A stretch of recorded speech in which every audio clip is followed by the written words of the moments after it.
La paix, bon Dieu, avec nous. Amen. Donc, comme nous sommes des frères Panex, nous allons gagner une série de messages sur le retour de Jésus-Christ. Nous allons prendre 3 mois pour nous parler sur le retour de Christ. Donc, pendant chaque 3 mois, ça, je vais prendre 2 dimanches, et parce que le message est très important. Car désir que moi, je ne pas un seul chrétien dans l'église de Bénézer raté le moment ça, lorsque Christ tournait. Bien que la Bible fait nous connaître, quelle que soit l'église locale là, il y a des gens sauvés et des gens perdus là-dedans. Mais nous avons fait tout ça possible pour nous enseigner le peuple à la vérité, de façon pour au dernier jour, pour ne pas dire ne pas te connaître. Mais au contraire, même moi, je vais parler, ou t'étendez, moi, pas de accepter, ou pas de couper. Nous attendons au préalable lecture de la parole de Dieu qui était faite dans Matthieu 24, verset 1er à 14. Le verset qui a attiré l'attention de nous, c'est le verset 3, qui dit, il s'assit sur la montagne des Oliviers. Et les disciples vinrent en particulier lui faire cette question. Dis-nous, quand cela arrivera-t-il? Et quel sera le signe de ton avènement et de la fin du monde? Et sujet que nous voulons entretenir au matin, à midi, c'est les signes précurseurs et le retour de Jésus-Christ. En priant le Seigneur. Seigneur éternel, Dieu 3 fois saint, nous coupons devant face, bénis-nous Seigneur après-midi ça. Nous demandons Seigneur pour aider nous, pour éclairer nous dans la parole. Car Seigneur, dis-nous, c'est pour nous présenter devant vous comme des ouvriers qui n'apprennent à rougir, mais qui dispensent droitement la parole de la vérité. Mes peuples, Seigneur, qui assemblent devant vous, ils viennent, Seigneur, pour capter des paroles. Ils ne pas venir entendre un homme parler, mais ils viennent entendre le Saint-Esprit de Dieu parler à travers un homme. C'est pour ça que nous réclamons assistance. Nous avons présence, nous prions ainsi dans le nom de notre Seigneur Jésus-Christ, qui vit et qui règne au siècle des siècles. Amen.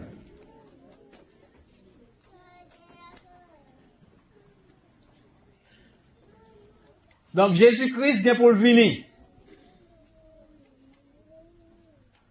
Et la Bible nous des signes qui viennent pour arriver avant le retour de Jésus-Christ. À l'avènement de Christ, il y a 7 grands événements qui viennent pour arriver. Premièrement, l'enlèvement de l'Église. Deuxièmement, le règne de l'Antéchrist.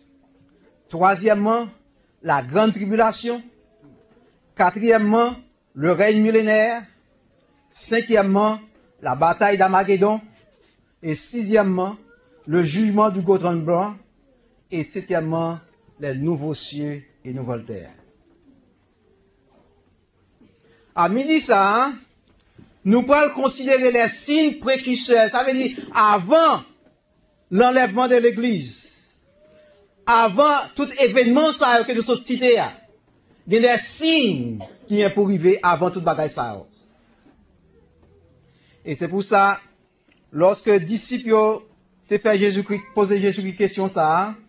Après que la Bible dit, dans Matthieu 24, verset 1er, pendant que Jésus-Christ a allé, les fin sorti dans le temple, disciples a approché pour Jésus-Christ, il a fait remarquer belle construction temple ça. Belle colonne en or, belle porte en or, belle dôme en or. Et Jésus-Christ dit, disciples, dans verset 2, faire reconnaître que le temple est pour détruire, il ne restera pas ici pierre sur pierre qui ne soit renversé. Et au verset 3, la Bible dit nous comme ça, pendant que les disciples lui-même posaient Jésus-Christ, une question, mais une question ça qui vient 3 volets là-dedans. Et première question, premier volet dit, quand cela arrivera-t-il? Pendant que Jésus-Christ dit, temple est pour détruire. Disciples posent Jésus-Christ question ça. Qui laisse ça va arriver? Et deuxième question, il va aller plus loin. Il pose une deuxième question, il dit comme ça. Quel sera le signe de ton avènement?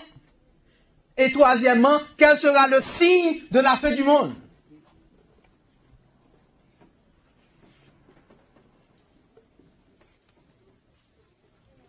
Concernant la destruction du temple, Jésus-Christ dit au verset 34, dans Matthieu 24, je vous le dis en vérité, cette génération ne passera point que cela n'arrive. Génération, ça ne va pas passer sans que bagaille ça va arriver. Une génération, lorsque nous appelons dans la Bible, son espace qui est environ 35 à 40 ans. Une génération. Environ.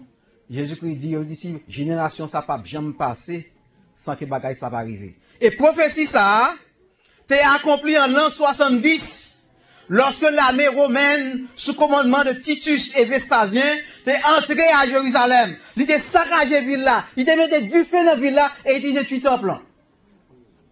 L'histoire fait nous connaître sang te couler comme rivière à Jérusalem.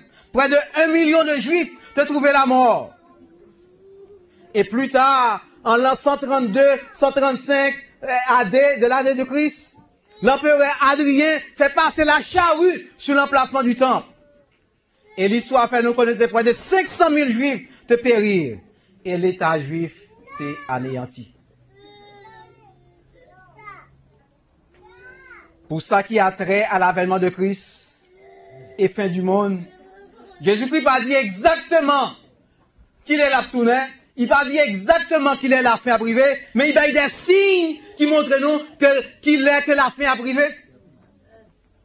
Premièrement, Jésus-Christ dit qu'il va y avoir des faux Christ et des faux prophètes. Le mot Christ sortit d'un mot grec qui signifie oint.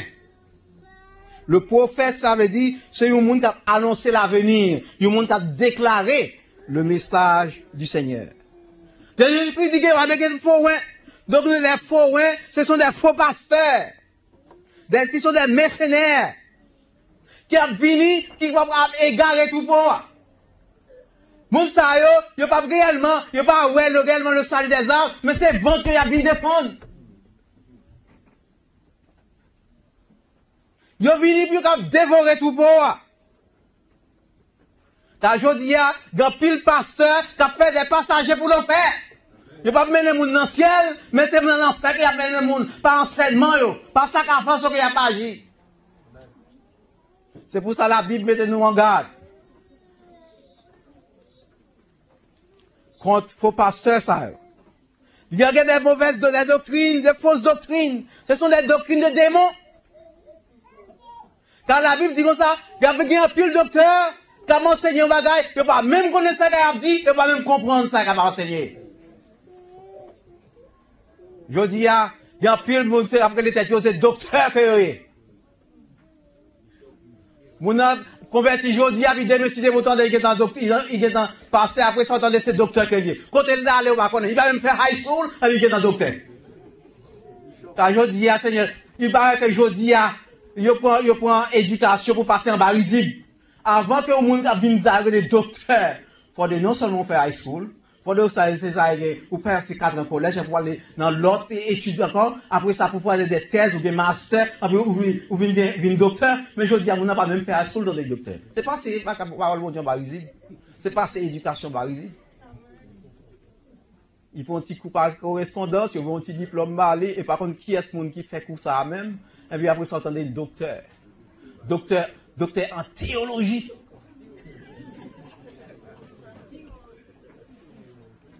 Ça veut dire qu'il t'a expliqué ça tout bagaille, bon Dieu. Docteur en théologie qu'elle est.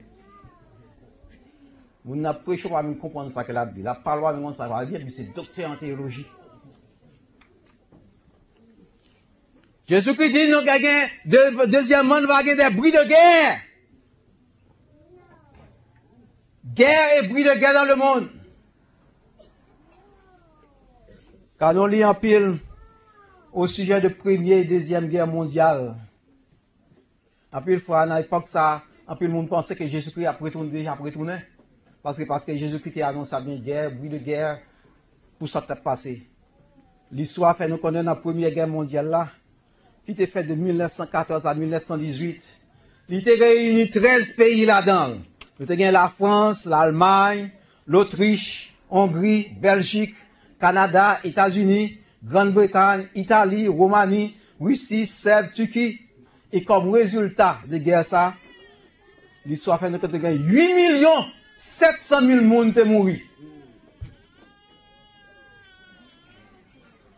Et les hommes ne sont pas contentés de ça, ils ne vont pas prendre leçon. Il y a une deuxième guerre mondiale encore qui est éclatée. De 1935 à 1945, il était réuni 15 pays.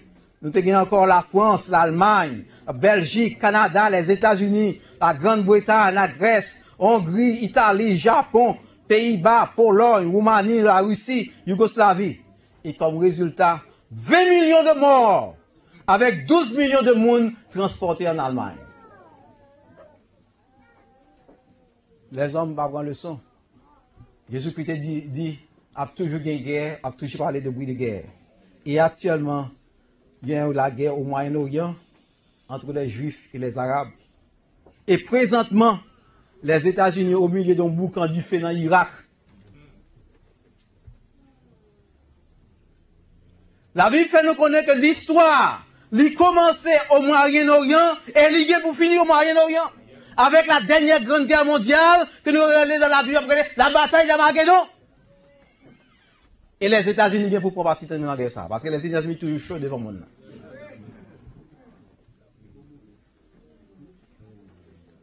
Dans Luc, verset 25, verset 21, verset 25 à 26, on dit qui ça la parole de Dieu nous dit. Luc, chapitre 21, verset 25 et verset 26.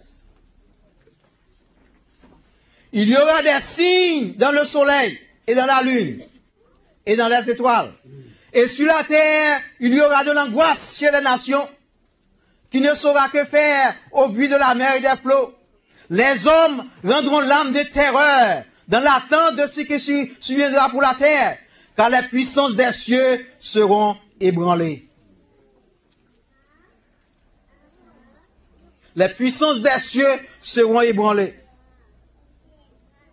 Actuellement, les États-Unis et la Russie, ils ont déployé des déploiements militaires de satellites qui est équipé de bombes atomiques, de neutrons bombes qui dans l'espace, qui est capable de tomber à n'importe quel moment sur la Terre.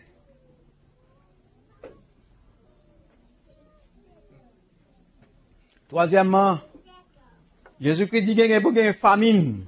Famine, c'est ça, nous les grands goûts.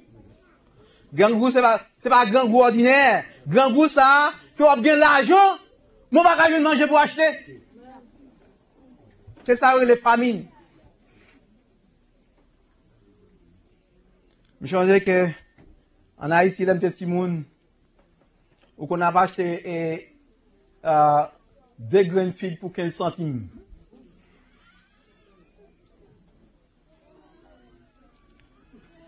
Et je dis, l'autre jour, nous sommes en Haïti, dans la zone Okaï, dans la zone Mandé, ils ont demandé pour un petit grain de figue qui grosse c'est un grain de malice, 10 gouttes.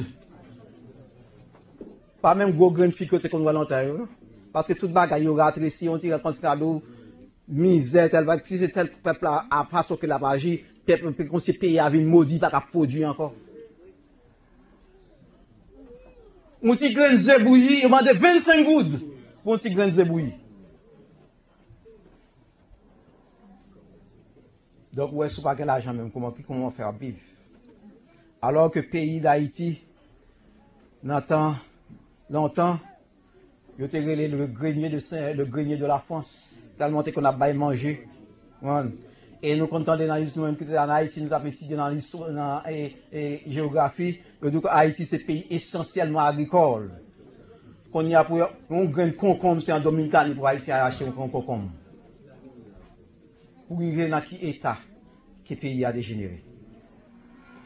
Et d'après ça, d'après la parole de Dieu, tant pas vivre bon passer Jean nous que nous là. D'après la parole de Dieu, tant que vivre plus mal. Parce que la vie dit dans les derniers temps, il est plus difficile. Il est vrai comme chrétien, c'est responsabilité pour nous qu'à prier pour voir qu'il va changer. Mais d'après la parole de Dieu, au lieu de se dégénérer, qu'il a dégénéré. dégénérer quand il va dégénérer. Parce que Christ signe accomplissement du retour de notre Seigneur Jésus-Christ. Jésus-Christ dit qu'il va y avoir des tremblements de terre. Il y a des cyclones. Tout à l'heure, nous avons entendu parler de tsunamis. Nous ne pouvons jamais entendre ça des tsunamis. Les pays ont bien un tremblement de terre en bas de terre, et puis la mer a voyé, puis envahit sous terre. Et puis tuer au paquet de monde l'autre jour. Dans Luc 21, verset 11, il dit, il y aura de grands tremblements de terre et en divers lieux, des pestes et des famines. Il y aura des phénomènes terribles et de grands signes dans le ciel. Et cinquième signe que Jésus-Christ baille pour retrouver, il parle de refroidissement de l'amour. L'amour vient pour refroidir. Même dans l'église, l'amour vient pour refroidir. L'amour, la haine remplace l'amour. Jalousie, hypocrisie, médisance, calomnie, même dans l'église. Côté que l'amour, t'as dû régner. L'amour presque pas existé. Mon nom a dit à la que c'est la boire ou la main, la dit la paix soit avec vous, mais au dedans de cœur, il dit c'est la guerre soit avec vous. La brille dans lui, c'est dans le cap brille, mais qu'elle pas arrive vraiment avec vous. Parce que mon a brille dans lui, ouais, c'est grimace qu'elle a fait. Parce que bah, il a pas sorti dans le propre cœur. La bombe baiser, mais son baiser de Judas.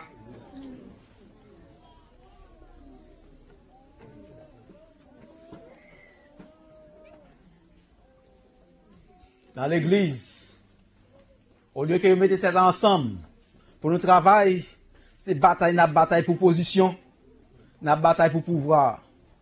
Parce que nous ne parlons pas réellement le salut des âmes, mais nous avons un intérêt personnel. Dans 1 Corinthiens chapitre 13, l'apôtre Paul met la caractéristique qui doit exister parmi les chrétiens en parlant d'amour. Il dit que l'amour doit être sans hypocrisie. Mais c'est réellement l'amour que nous gagnons dans l'église aujourd'hui, est-ce qu'il est sans hypocrisie? Il dit l'amour ne fait rien de malhonnête. Combien de monde qui a fait frère malhonnête? L'amour excusez tout.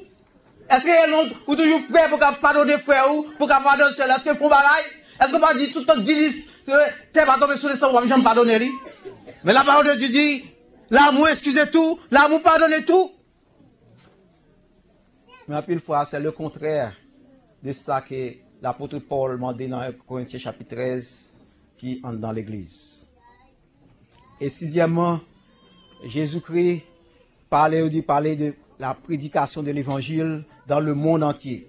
Dans Matthieu 24, verset 14, il dit, cette bonne nouvelle sera prêchée dans le monde entier pour servir de témoignage à toutes les nations. Est-ce que ça veut dire lorsque l'évangile a prêché, tout le monde a converti? Non, la Bible n'a pas dit que tout le monde a converti, mais pour servir de témoignage. Ça veut dire que vous ne pouvez pas dire que vous ne t'attendez l'évangile. Vous t'attendez, vous ne pouvez pas l'accepter, vous ne pouvez pas me l'apporter, vous t'attendez. Je dis à l'évangile à prêcher un peu partout. Dans la radio, dans la télévision, dans Internet, n'importe qui côté qu'il y a, ou un petit appareil, dans une question bracoyer, vous pouvez attendre l'évangile. Donc, vous n'avez pas d'excuse du tout pour dire qu'on ne peut pas attendre l'évangile. Et il avait dit, sous là, vous ne pouvez pas attendre même moche. Il a dit, vous t'attendez, moi, pas de quoi, ou pas de accepter.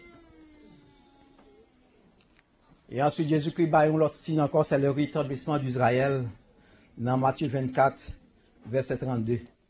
Il dit comme ça, instruisez-vous par une comparaison tirée du figuier. Dès que ses branches deviennent tendres et que ses feuilles poussent, vous connaissez que l'été est proche. Donc, le figuier, c'est un type d'Israël. De même genre que la vigne, c'est un symbole d'Israël. Nous, depuis en l'an 132, que nous faisons à l'Italia, nous voyons que la nation juive là, c'est détruite. Tronc là, c'est sec.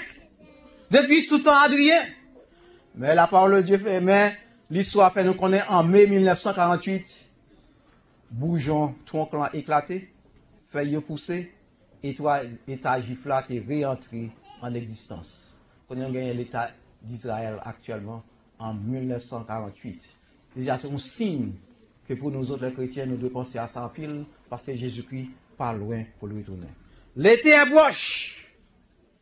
Car il y a beaucoup de signes que Jésus-Christ prédit est déjà arrivé.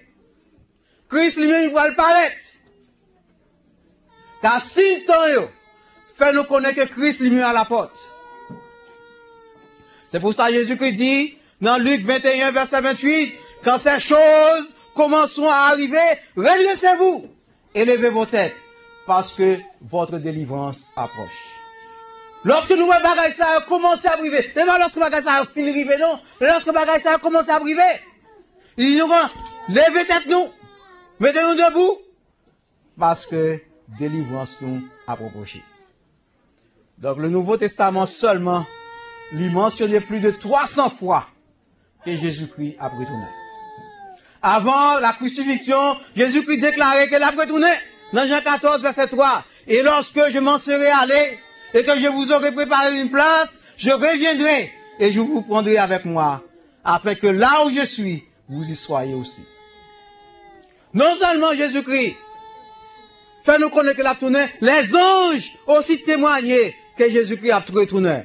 Dans Actes des Apôtres, chapitre 1er, verset 11. Pendant que les disciples étaient, lorsque Jésus-Christ a monté au ciel, ils ont été fixé le regard, ils ont regardé de monter. Et la Bible dit qu'il y a deux hommes pareils qui disent ça, hommes galiléens, pourquoi arrêtez-vous à regarder au ciel? Ce même Jésus qui a été enlevé au ciel du milieu de vous reviendra de la même manière que vous l'avez vu alors au ciel. Les disciples aussi, ils ont prêché que Jésus-Christ a retourné. Je dis à nous que l'église a dormi comme si ils ignoraient que Christ réellement a retourné très bientôt. Il a dormi, c'est vrai, mais Satan lui-même, il n'a pas dormi. Car Satan lui-même, il finit déchaîné. Car Satan va laisser lui-même seul qui pourra aller dans l'enfer. Il fait gagner pile le monde dans l'église qui pourra aller avec lui dans l'enfer. C'est pour ça la parole de Dieu nous dit, Satan a épié nous, l'a broté autour de nos mains, mais comme un lion rugissant, l'a cherché monde qui a dévoré. Et c'est pour ça que nous besoin prendre garde. Nous besoin rester sous genoux nous. Nous besoin rester dans la prière. Nous besoin étudier la parole de Dieu de façon pour ne pas emporter par n'importe qui vent de doctrine. Et pour ne pas n'importe quelle ruse de la part de Satan le diable. L'apôtre Paul lui écrit aux chrétiens de Rome dans Romains chapitre 13, versets 11 et 12. Cela importe d'autant plus que vous savez en quel temps nous sommes. C'est l'heure de vous réveiller enfin du sommeil, car maintenant le salut est plus près de vous, de nous, que lorsque nous avons cru. La nuit est avancée, le jour approche. Donc c'est pas là pour nous dans tribordage. C'est pas là pour nous dans jalousie. C'est pas là pour nous dans raïmoun. C'est pas là pour nous faire querelle. Mais c'est là pour nous marcher la main dans la main. Parce que Christ prête pour le venir. Christ prête pour le retourner. C'est là pour nous mettre tête nous ensemble. Pour nous faire travail mettre là. Car Christ a tourné. Christ a tourné. Et Christ a tourné. Est-ce que nous reconnaissons ça? Il temps pour nous lever camper parce que Christ a sonné. L'église vient pour l'enlever. En plus, fois, on a parlé de l'église. En plus, fois, le monde a une mauvaise conception de l'église. En plus, fois, les gens ont parlé de l'église, il y aurait ces temples, ça, ces buildings, ça, c'est 4 murs, ça. Moi-même, c'est fondateur de l'église. Pas de l'autre bagaille, 4 millions, ils fondé, parce que c'est bâti 4 millions. Mais l'église, c'est pas 4 millions, l'église, c'est nous tous qui l'avons, Jésus qui est l'église. Est-ce qu'il y a des gens qui ont bâti nous? Lorsque nous avons dit bâtir l'église, est-ce qu'il y a des gens qui ont bâti nous? C'est Jésus-Christ seul qui va bâtir nous. Parce que Jésus-Christ avait dit comme ça, Jésus-Christ c'est le fondateur de l'église. Tu es Pierre, et sur cette pierre, je bâtirai mon église. C'est pas quand il a bâti, mais c'est nous tous assemblés. Et c'est l'église ça que Jésus-Christ a venu chercher. L'église qu'elle a bâtie. Et c'est pas l'église de Bénézère de Westbury que Jésus-Christ a venu chercher, mais c'est l'église universelle, les croyants en Jésus-Christ. Parce que quelle que soit l'église locale là, elle est composée de monde sauvé, de monde perdu. Si nous allons dans le monde comme ça, bon Dieu a venu chercher l'église de Bénézère de Westbury, nous allons dire c'est pas vrai, c'est menti. Parce que dans l'église de Bénézère de Westbury, il y a des gens qui travaillent dans l'enfer là-dedans, il y a des gens qui travaillent dans le ciel là-dedans. Et ça va dans l'enfer, on connaît, ça va dans le ciel, on connaît parce qu'on connaît qui vont marcher, qu'on va conduire, si c'est trompé, on va tromper le monde, on va pas tromper le Seigneur.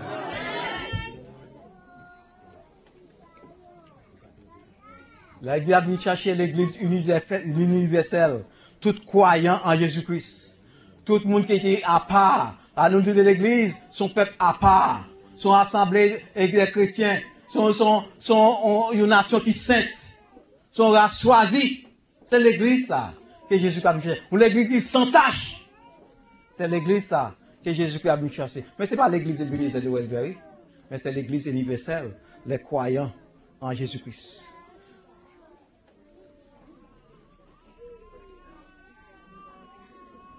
Jésus a venu sauver, chercher les sauver.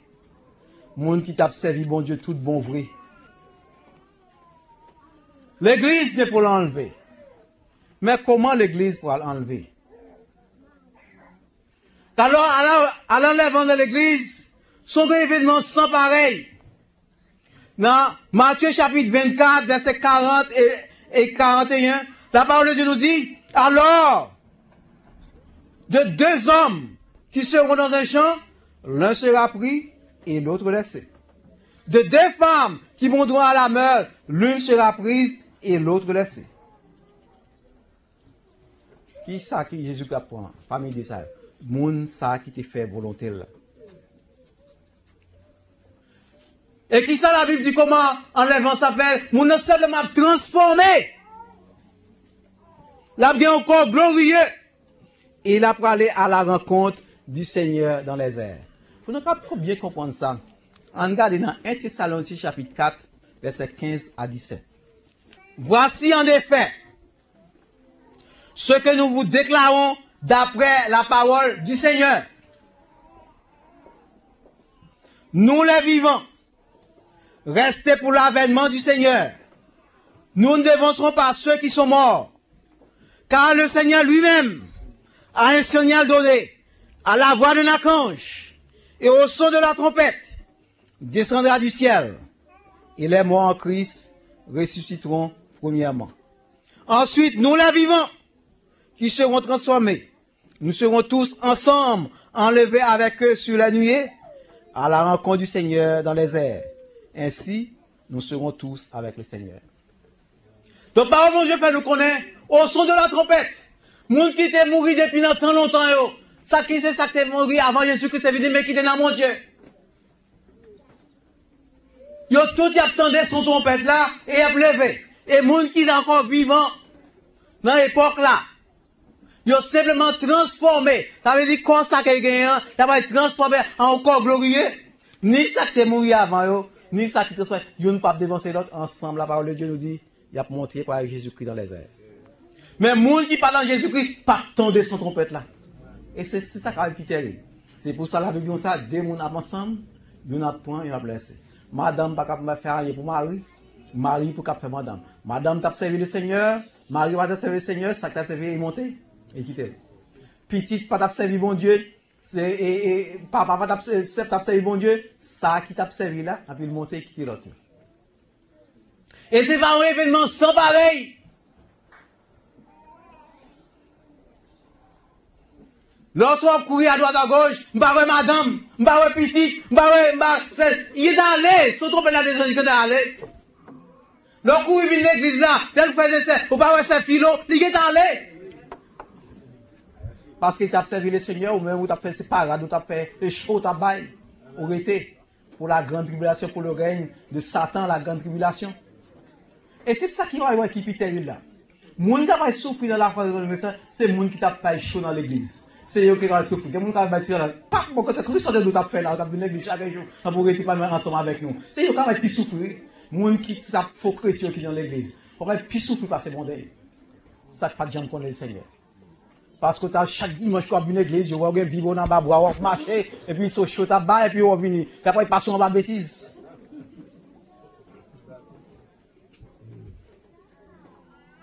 Et vous-même, vous frappez peut-être à droite à gauche. Ouh, qui ça m'arrive là? Vraiment, si je te connais, je te prends l'évangile au Seigneur, mais déjà trop tard.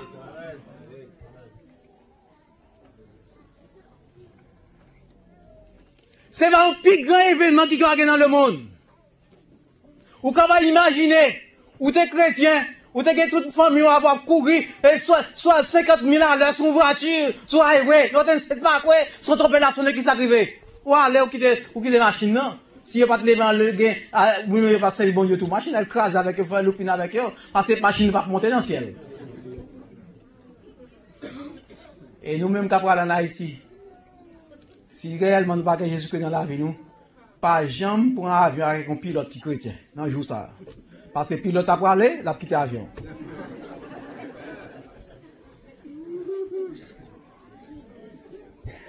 L'avion va faire loupine. Car il y a pile bagaille, que chrétien, par exemple, à pile nous-mêmes qui déjà servi bon Dieu, lorsque dans l'air, on a regardé qui ça qui passé sur la terre. Mais quand pile nous c'est dans CNN, il y a regardé qui ça qui passé sur la terre. Mais nous-mêmes, nous déjà en l'air, on a regardé ça qui passé sur la terre. C'est plus grande catastrophe, désastre. Il y a des gens qui vont rentrer dans la caillou, qui vont tourner. Embouteillage qui va venir sur route ça. Machine a autant de machine et marcher et puis pas de monde là-dedans parce que driver a allé pas de route côté pour passer embouteillage quand fait combien de jours pas capable de tourner la caillou.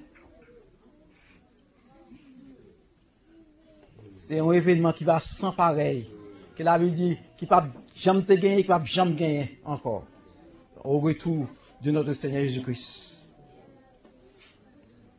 En pile désastre sur la terre. Un pile accident, un pile désastre. Est-ce que nous sommes prêts pour grand jour ça? Est-ce que l'église est prête pour grand jour ça? Est-ce que réellement il y a une crise dans la vie? Quand la Bible dit, c'est l'heure où le jugement va commencer par la maison de Dieu. Est-ce qu'on est prêt pour aller avec le Seigneur au son de la trompette? Car la Bible dit, pas aucune condamnation pour le monde qui est en Jésus-Christ. Mais si vous n'avez pas Christ dans la vie, est-ce que vous ne le recevoir le matin? Car Isaïe dit, cherchez le Seigneur pendant qu'il se trouve. Invoquez-le tandis qu'il est prêt. Et Amos dit, prépare-toi à la rencontre de ton Dieu. Est-ce qu'on est prêt pour le jugement? Mais si le monde n'est pas terminé pendant que vous vivez là, mais la mort va saisir vous et c'est la fin pour vous-même. Est-ce que vous êtes prêts pour la mort? Combien d'entre nous matin qui prêt pour que si son trompette là dans son nez, matin, qui prêt pour aller avec le Seigneur? Levez la main. Qui est-ce qui sent que vous prêt? Si son trompette là sonne, qu'on y a là, pour aller avec le Seigneur. Et si vous n'êtes pas prêt, matin, on a invité vous pour qu'on ne vienne pas devant. Nous allons prier pour vous. Pour le Seigneur capable d'éclairer vous de façon pour que, parce que Christ est pour retourner. Car la Bible dit réservé à l'homme de mourir une seule fois. Après quoi vient le jugement. Ou bien de recevoir Christ. La demande qu'on y a venu. Ou même qui passe à son tour assuré que si son trompette à son est qu'on y a pour qu'on monter, venez. Venez passer par devant. Et nous allons prier pour vous. Pendant que nous allons chanter les derniers cantiques. Pas tarder. Pas tarder. Car aujourd'hui, peut-être c'est la dernière chance pour qu'on gagner. Pas aller la caille sans qu'on pas faire la paix avec Christ. Venez, pendant qu'on va chanter le dernier cantique ça. Christ va venir bientôt. Venez Christ pour nous bientôt. Venez pas devant, pendant que nous chantons le dernier cantique ça, et nous allons prier avec vous. Que le Seigneur va faire nous la grâce.